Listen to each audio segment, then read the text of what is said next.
A gun you could buy for $50 in 1985 is now worth $10,000, while its cousin sits worthless in a pawn shop. The difference? One word: rarity. And today, we're showing you exactly which revolvers have become golden tickets and why some collectors are losing everything. Stay with us.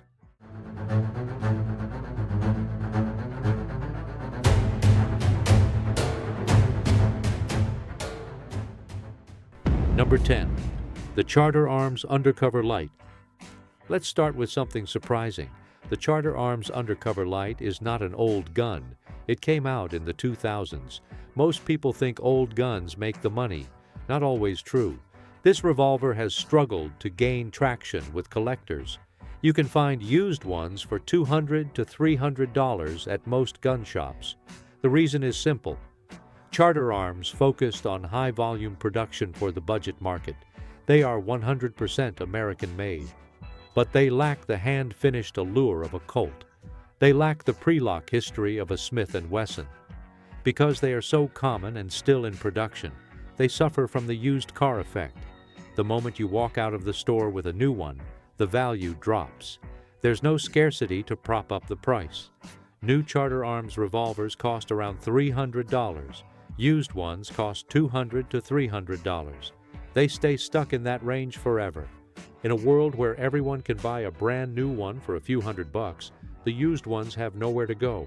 Collectors want something special, something rare, something that feels like you own something nobody else can get. Charter Arms is everywhere. You can get one anytime. The first rule is simple. Quantity kills collector value. When a gun maker focuses on high-volume production, they sacrifice prestige. They sacrifice scarcity. They sacrifice the collector appeal that makes prices climb. Number 9. The Taurus Model 85. The Taurus Model 85 is a completely different story. It's also from the 2000s. It's also priced to buy used. But here's where it gets interesting. Taurus is a Brazilian company. They make affordable guns for regular people. The Model 85 was designed to compete with the Smith & Wesson J-frame. It almost worked. Almost. The problem was reliability. Early versions had broken firing pins. The cylinder locks would stick. Customers complained for years. Stories spread online. Forums lit up with problems. Taurus tried to fix things. They launched recall programs. They improved the metal. But trust was broken. Once people stop believing in your brand, it's hard to come back. Today, used Taurus 85s sell for $220 to $350. The problem isn't that prices crashed. The problem is they have a low ceiling. Taurus keeps making new models like the 856. When new versions are available at similar prices, the older Model 85 has no collector appeal. Why would you buy a used Model 85 when you can buy a new Model 856 for nearly the same price? There's no scarcity. There's no prestige. There's no reason to hunt for the old model. Buyers skip them at gun stores when a used Smith & Wesson is available. Why? Because Smith & Wesson has stopped making some models. Scarcity created value. Taurus keeps making new versions. No scarcity, no value climb. Rule number 2 is clear. Continuous production kills collector demand. When a company keeps making new versions, old versions lose their special status. They become just another used gun. Number 8. The Ruger GP100. Now we enter different territory. The Ruger GP100 launched in 1986. It's still being made today. It's famous for one reason. It never crashes in value. A brand new GP100 costs around $900. A used one from 2015, $550 to $750. A used one from 1990, $550 to $750. Same price, same gun. Age doesn't matter. Why? Because Ruger built them like tanks. They don't wear out. They don't break. An old GP100 shoots as good as a new one. The engineering is that solid. Durability is the key collector driver. Collectors know this. So does everyone else. This is different from other guns. With most revolvers, old means special. Old means rare. Old means valuable. not with the GP100. The GP100 is the utility player. It holds value because it works, not because it's scarce. But here's where it gets interesting. Some specific versions are climbing. The 6-inch barrel versions from the 90s are gaining value. The blued steel models with original grips are getting harder to find. Ruger made design changes over the years. Some collectors prefer the old design. Why? Because Ruger stopped making those specific models. Now the market has to look backward to find them. Prices creep up. Limited supply plus steady demand equals rising prices. This teaches rule number 3. Discontinuation creates value. Once a gun disappears from production, it becomes harder to find. Scarcity is born naturally. The market rewards what's gone forever. Number 7. The Iver Johnson Security Sentinel. Iver Johnson is an old American name. The company started in 1871. That's older than basketball. That's older than the light bulb. The Security Sentinel came out in 1955. It was a solid, working gun. Nothing fancy, nothing weak. Just good American engineering at a fair price. Police auxiliaries carried them. Security guards owned them. Regular citizens bought them for home defense. For decades, Iver Johnson revolvers sold for pocket change at pawn shops. You'd see them for $30. Nobody wanted them. Collectors ignored them. Gun experts forgot they existed. The original Iver Johnson Company closed in 1977. That's when production of the Security Sentinel stopped. The name eventually came back. Other companies bought the brand. They made 1911s and other guns, but the original Owl's Head revolvers were done. Then something shifted around 2010. People started caring about American-made guns again. They wanted history. They wanted connection to the past. They wanted guns with heritage. Original Iver Johnson guns suddenly looked cool. Collectors realized original Iver Johnson had real heritage, a gun made by the original company between 1871 and 1977. That's a genuine piece of American history. There was legitimacy there. There was proof of quality. The guns had survived. A good condition Security Sentinel now pulls $250 to $500. They're creeping up steadily. The original company stopped production in 1977. That's now 49 years ago. As time passes and more guns rust away in basements, the remaining original Iver Johnson revolvers become scarcer.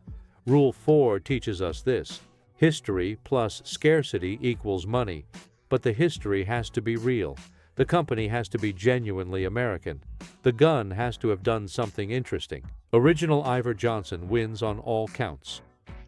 Number 6. The Colt Detective Special. Here's where things get really interesting.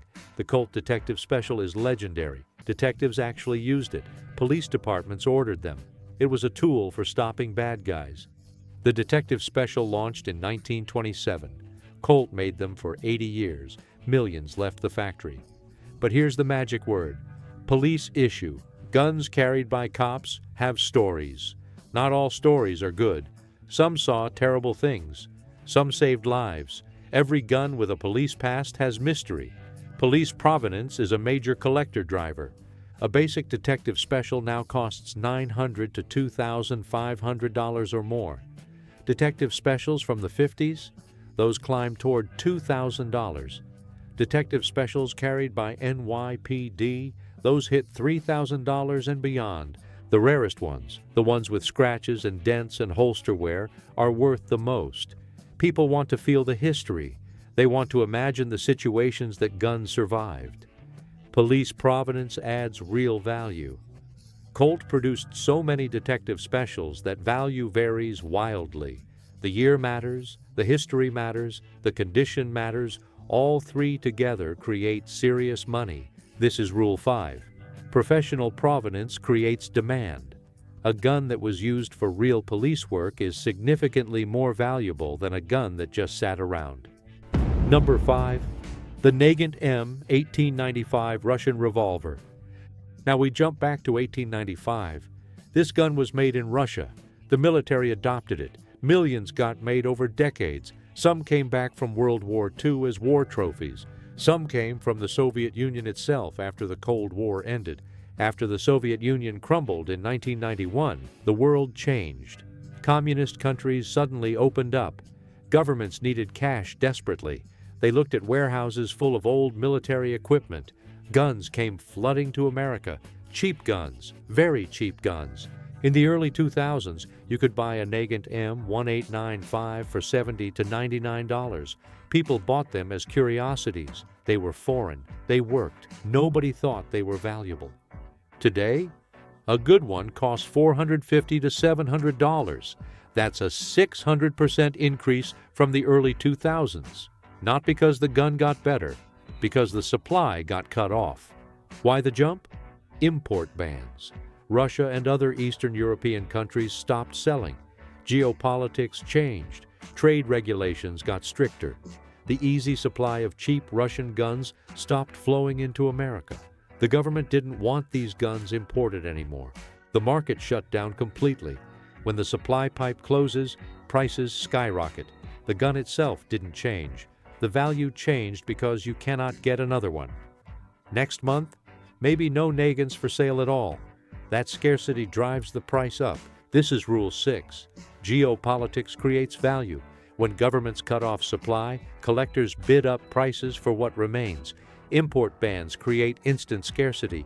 Instant scarcity creates instant demand. Number 4. The Smith & Wesson Model 29. This is the gun from Dirty Harry. Clint Eastwood held this gun. He said it was the most powerful handgun in the world. People still remember that line. The Model 29 was made starting in 1955. It fires a huge .44 Magnum bullet. That caliber was special. This gun became iconic because of the movies. In the 1970s and 1980s, gun stores couldn't keep them in stock.